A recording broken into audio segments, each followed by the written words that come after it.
National book trust of India ने वर्ष 2025 में दिनांक 21 मार्च से 27 मार्च तक पटना के ऐतिहासिक गांधी मैदान में पटना बुक फेस्टिवल का आयोजन किया था। नेशनल बुक ट्रस्ट ने 7 दिवसीय इस फेस्टिवल में 23 मार्च को एक विशेष कार्यक्रम आयोजित किया, नालंदा संवाद, जिसमें देश के ख्यात विचारकों, साहित्यकारों, इतिहासकारों, कलाकारों आदि द्वारा साहित्य, इतिहास, संस्कृति, सिनेमा आदि विषयों पर इंटरैक्टिव सेशंस आयोजित किए गए। इसी क्रम में प्रोफेसर पीयूष कमल सिन्हा द्वारा इस महोत्सव में शहीद Bhagat Singh and his association with Bihar विषय पर एक विशेष व्याख्यान दिया गया। आप सभी इस बात से परिचित हैं कि 23 मार्च का दिन भारतवर्ष में अमर शहीद भगत सिंह, सुखदेव एवं राजगुरु की स्मृति में शहीद दिवस के रूप में मनाया जाता है। वर्ष 1931 में इसी दिन भारत के इन वीर स्वतंत्रता सेनानियों को ब्रिटिश सरकार द्वारा फांसी दी गई थी। प्रस्तुत है प्रोफेसर सिन्हा द्वारा पटना बुक फेस्टिवल में दिए गए इस व्याख्यान का संक्षिप्त, संशोधित एवं हिंदी रूपांतरण। आज 23 मार्च को शहीद दिवस के अवसर पर सर्वप्रथम मैं अमर शहीद भगत सिंह एवं उनके साथियों सुखदेव थापर एवं शिवराम राजगुरु के प्रति अपनी श्रद्धांजलि अर्पित करता हूं। आप सभी इस बात से अवगत हैं कि वर्ष 1931 में आज ही के दिन देश के इन वीर सपूतों को ब्रिटिश सरकार द्वारा फांसी की सजा दी गई थी। विश्वास नहीं होता, उस समय इन क्रांतिकारियों की उम्र महज 22-23 वर्ष की थी। भगत सिंह के विषय में इतना कुछ लिखा कहा जा चुका है कि आज हमारे लिए उनके विषय में नितांत नया कुछ कहना अत्यंत कठिन प्रतीत होता है। स्वयं भगत सिंह की पुस्तकें मैं नास्तिक क्यों हूं, भगत सिंह की जेल डायरी आदि तो हैं ही। भगत सिंह की विचारधारा एवं गतिविधियों पर कई बड़ी अच्छी पुस्तकें उपलब्ध हैं। कुलदीप नायर की without fear, the life and trial of Bhagat Singh, Sanjeev Sanyal की revolutionaries, the other story of how India won its freedom, Satvinder S Jas की Bhagat Singh, a life in revolution, et cetera et cetera. The list is very long. इधर चमन लाल ने भगत सिंह पर कई महत्वपूर्ण पुस्तकें प्रकाशित की हैं। पर आज इस शहीद दिवस के अवसर पर जिस विषय पर मुझे बोलने को कहा गया है, उसने मेरे काम को एक साथ सरल और कठिन दोनों ही बना दिया है। आज का मेरा विषय है शहीद भगत सिंह और बिहार से उनका जुड़ाव। मेरा कार्य सरल इसलिए हो गया है क्योंकि बिहार के संदर्भ में भगत सिंह के विषय में औपचारिक रूप से कुछ लिखा ही नहीं गया है। इसलिए भगत सिंह और बिहार के साथ उनके संबंध के विषय में मैं जो कुछ भी बोलूंगा, अधिकांश श्रोताओं के लिए वह नितांत नया होगा और कठिन इसलिए कि बिहार के संदर्भ में भगत सिंह की गतिविधियों पर बिहार के अभिलेखागार बिल्कुल मौन हैं। पर फिर भी मैं प्रयास करूंगा कि बिहार के संदर्भ में मैं भगत सिंह के संबंध में लोक में प्रचलित कुछ बातों के आधार पर कुछ कह सकूं। आप में से कई इस तथ्य से परिचित होंगे कि 1927 में जब भगत सिंह के विवाह की बात चली थी तो वे घर से भाग गए और कानपुर चले आए। एक पत्र में उन्होंने अपने पिता को लिखा था कि मैंने स्वयं को इस देश की स्वतंत्रता के लिए उत्सर्ग कर दिया है, इसलिए मेरे लिए अब कोई भी ऐसा सांसारिक सुख नहीं है जो मुझे आकर्षित कर सके। कानपुर आकर भगत सिंह ने गणेश शंकर विद्यार्थी के पत्र प्रताप के लिए कार्य करना प्रारंभ किया। प्रताप के कार्यालय में कुछ ऐसे पेपर्स उपलब्ध हैं जिनसे पता चलता है कि प्रताप में कार्य करते हुए भगत सिंह फील्ड रिपोर्टिंग के लिए चंपारण आए। गांधी का सत्याग्रह तब तक समाप्त हो चुका था, पर निलहे किसानों की समस्या का पूरी तरह समाधान नहीं हो सका था। एक पत्रकार के रूप में निलहे किसानों की समस्या पर भगत सिंह ने एक रिपोर्ट तैयार की जो प्रताप में प्रकाशित हुई। भगत सिंह का बिहार से कभी भी सीधा संबंध नहीं रहा, पर स्वतंत्रता संग्राम के दौरान उन्होंने अपना कुछ समय बिहार में बिताया। यहां एक घटना जिसका मैं उल्लेख करना चाहूंगा वह बेगूसराय की उनकी यात्रा से संबद्ध है। स्वतंत्रता आंदोलन में भगत सिंह की सक्रियता को देखते हुए ब्रिटिश सरकार ने उनके विरुद्ध एक बार शूट वारंट जारी किया था। अंग्रेजों से बचने के लिए भगत सिंह बेगूसराय के बछवाड़ा प्रखंड में जट्टा बाबा के ठाकुरबाड़ी पहुंचे। उस समय स्वयं जट्टा बाबा देश की स्वतंत्रता के लिए संघर्ष कर रहे थे। इस कारण जट्टा बाबा ने भगत सिंह को अपने पास रखना सुरक्षित नहीं समझा और उन्होंने भगत सिंह को अपने मित्र राम खेलावन भगत के पास गोपालपुर गांव भेज दिया, जहां भगत सिंह वेश बदलकर 40 दिन रहे। गोपालपुर के जिस घर में भगत सिंह रह रहे थे वह घर आज जीर्ण शीर्ण अवस्था में खंडहर के रूप में मौजूद है। स्वतंत्रता संग्राम में इस घर का महत्वपूर्ण योगदान रहा था, जहां क्रांतिकारी प्रायः एकत्रित होते थे और बैठकें करते थे। 1929 में भगत सिंह ने एक बार पुनः बिहार की यात्रा की।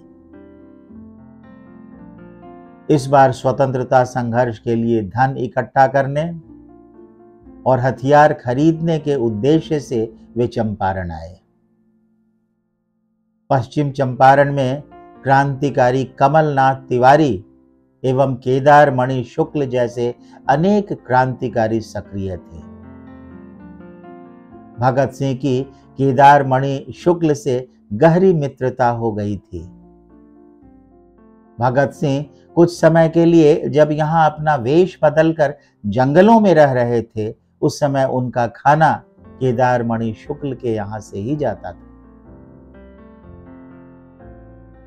इस क्रम में भगत सिंह एक रात के लिए बेतिया के जोड़ा इनार मोहल्ले में शिक्षक हरिवंश सहाय के घर पर भी ठहरे थे। पहचान छुपाने के लिए भगत सिंह को चंपारण में बबुआ जी कहकर पुकारा जाता था। इसी दौरान बेतिया स्थित महाराजा पुस्तकालय के प्रांगण में भगत सिंह एवं बटुकेश्वर दत्त द्वारा 8 अप्रैल 1929 को दिल्ली स्थित केंद्रीय विधानसभा में बम फेंकने के मुद्दे पर चर्चा हुई थी। भगत सिंह की बिहार यात्रा के संदर्भ में दो गांवों का विशेष महत्व है, एक चनपटिया और दूसरा बगहा। भगत सिंह को चनपटिया लाने में केदार मणि शुक्ल की महत्वपूर्ण भूमिका थी। भगत सिंह का अधिकांश समय चंपारण के इन्हीं दो गांवों में अवस्थित मंदिरों में बीता। चनपटिया के ग्रामवासी कहते हैं कि भगत सिंह ने उनके गांवों में अवस्थित नागेश्वर नाथ मंदिर में शरण ली थी। इन गांवों के लोगों को गर्व है कि उनके गांवों में भगत सिंह सहित कई क्रांतिकारियों ने शरण ली थी। बगहा में प्रत्येक वर्ष भगत सिंह, सुखदेव एवं राजगुरु की स्मृति में शहीद दिवस का आयोजन किया जाता है। बगहा में एक पुराना शिव मंदिर है, नर्मदेश्वर महादेव मंदिर। इस मंदिर की स्थापना सेन वंश के राजा प्रहलाद सेन के द्वारा की गई थी। बगहा के लोगों का मानना है कि भगत सिंह ने अपना कुछ समय इस मंदिर में भी बिताया। 1931 में अपनी फांसी से ठीक पहले भगत सिंह ने अपनी मां से कहा था, मैं भले ही फांसी पर चढ़ जाऊं, मेरी आत्मा बटुकेश्वर दत्त में विद्यमान रहेगी। भगत सिंह की मां ने पूरी उम्र इस बात का ध्यान रखा। बटुकेश्वर दत्त कैंसर से पीड़ित हुए तो उन्होंने उनके इलाज के लिए चंदा करके पैसा जुटाया, अस्पताल में उनकी सेवा की और उनकी बेटी का धूमधाम से विवाह करवाया। वैसे तो बटुकेश्वर दत्त का जन्म बंगाल में हुआ था, पर उनके प्रारंभिक जीवन का एक अच्छा भाग पटना में बीता।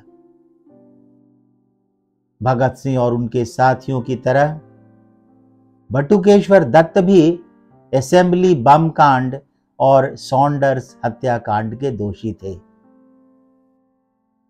किंतु जहां 3 साथियों को फांसी की सजा हुई, वहीं बटुकेश्वर दत्त को आजीवन कारावास की सजा देकर अंडमान स्थित सेल्यूलर जेल भेज दिया गया। 1936 में जब बिहार में कांग्रेस की सरकार बनी तो डॉक्टर राजेंद्र प्रसाद के प्रयासों से उन्हें वापस पटना लाया जा सका। भगत सिंह की विचारधारा का बिहार के क्रांतिकारियों पर गहरा प्रभाव था। वैसे तो भगत सिंह से प्रभावित कई क्रांतिकारी थे, पर मैं संक्षेप में 3 क्रांतिकारियों का उल्लेख करना चाहूंगा। सबसे पहले मैं वैशाली के योगेंद्र शुक्ल का नाम लेना चाहूंगा, जिन्हें चंपारण जिले के मौलानिया डकैती कांड में प्रमुख अभियुक्त बनाया गया। उनका भगत सिंह सहित कई क्रांतिकारियों के साथ गहरा संबंध था। खुदीराम बोस की फांसी का उन पर गहरा प्रभाव पड़ा और उन्हें ब्रिटिश सरकार से घृणा हो गई थी। अपनी क्रांतिकारी गतिविधियों हेतु धन संग्रह के उद्देश्य से उन्होंने भगत सिंह के नेतृत्व में चंपारण के मौलानिया गांव में हरगुन महतो के घर पर डकैती की योजना बनाई थी। एक अन्य नाम सूरजनाथ चौबे का है, जिन्हें 1931 के पटना षड्यंत्र कांड में मुख्य अभियुक्त बनाया गया था। वे हिंदुस्तान सोशलिस्ट रिपब्लिकन एसोसिएशन से संबद्ध पटना स्थित एक क्रांतिकारी संगठन के सक्रिय सदस्य थे। पटना षड्यंत्र केस के ठीक पूर्व भिखना पहाड़ी में बम विस्फोट की घटना के साथ उनका नाम जोड़ा गया। वह भगत सिंह एवं चंद्रशेखर आजाद के संपर्क में थे। पटना षड्यंत्र केस में उन्हें 6 वर्ष के कारावास की सजा के साथ अंडमान की जेल में रखा गया।